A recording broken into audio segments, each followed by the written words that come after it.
Menurut mitologi Skandinavia, kraken adalah makhluk laut raksasa yang mengerikan. Panjangnya bisa mencapai 1 mil. Cerita-cerita umum menggambarkannya sebagai gurita yang sangat besar atau cumi-cumi yang menyerang kapal. Menurut beberapa kisah lainnya, tubuhnya yang besar kerap disalahartikan sebagai pulau.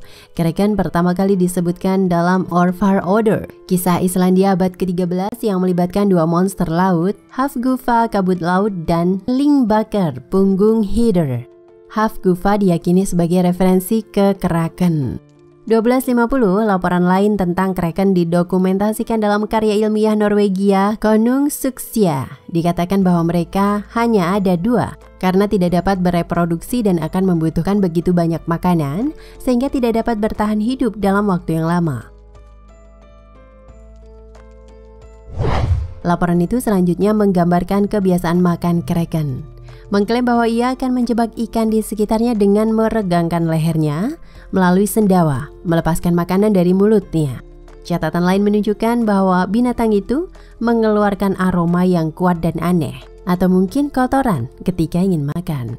Di sisi lain, ikan-ikan akan terpikat dan masuk ke mulut kraken saat ia makan. Sejumlah besar ikan akan terperangkap. Oleh sebab itu, ikan yang berkumpul secara tiba-tiba diyakini sebagai tanda peringatan bagi para pelaut untuk pindah dari suatu daerah dengan cepat, supaya mereka tidak menjadi korban kraken.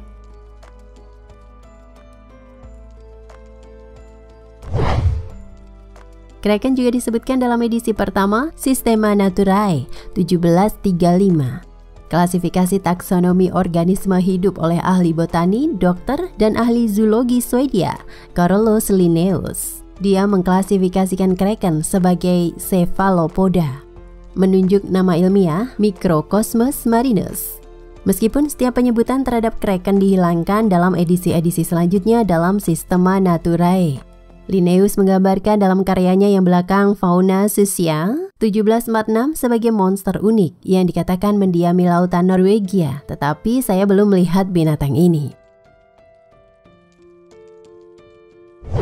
Meskipun kraken biasanya digambarkan seperti gurita raksasa atau cumi-cumi yang mungkin merupakan dasar dari monster legendaris itu, ia juga digambarkan sebagai makhluk mirip kepiting yang diyakini menyebabkan pusaran air besar. Penulis Swedia Jacob Wallenberg menggambarkan kraken dalam karya 1781 Minson Pogalejan, My Son on the Gallery sebagai berikut. Berangsur-angsur kraken naik ke permukaan dan ketika ia berada di 10 hingga 12 depa, kapal-kapal sebaiknya bergerak keluar dari sekitarnya karena ia akan segera meledak seperti pulau terapung, menyemburkan air dari lubang hidungnya dan membunyikan gelombang di sekelilingnya yang bisa mencapai bermil-mil. Bisakah orang meragukan bahwa ini adalah pekerjaan seekor Leviathan?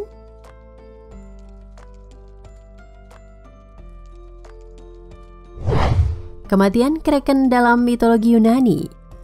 Menurut mitologi Yunani, Perseus adalah orang yang menghadapi kraken menggunakan kepala Medusa sebagai alat pertahanan untuk melindungi putri Andromeda dan kemudian terikat dengan dia. Perseus sedang melakukan perjalanan melalui langit Ethiopia. Dalam perjalanannya untuk melihat Raja Polydek, kepada siapa dia harus memberikan kepala Medusa sebagai hadiah pernikahan tepat ketika dia mendengar teriakan minta tolong yang memilukan tanpa mengetahui dari mana asalnya. Perseus yang bingung memvisualisasikan seorang wanita yang diikat ke beberapa batu di sebelah laut yang mengamuk. Dia adalah putri sulung Andromeda dari Cassiopeia dan Raja Cepheus dari Ethiopia. Ketika dia berada di depannya, Perseus menanyainya untuk mencari tahu alasan ikatannya dan apa yang dia takuti. Yang dia jelaskan bahwa dia telah menawarkan dirinya sebagai korban untuk menenangkan Dewa Poseidon yang sangat marah dengan ibunya, Cassiopeia, dan yang telah melancarkan kehancuran besar di kerajaan Ethiopia. Perlahan kraken mulai muncul dari laut memperbaiki pandangannya pada gadis yang dirantai dan tanpa berpikir 2 kali, Perseus mengangkat kepala Medusa di depan kraken. Sebagian mengubahnya menjadi batu sehingga berakhir dengan serangan langsung dari pedangnya ke jantung. Andromeda terpesona oleh perbuatan besar yang baru saja dicapai Perseus. Melompat ke pelukannya menunjukkan betapa bersyukurnya dia dan jatuh cinta padanya secara total dan tak terduga.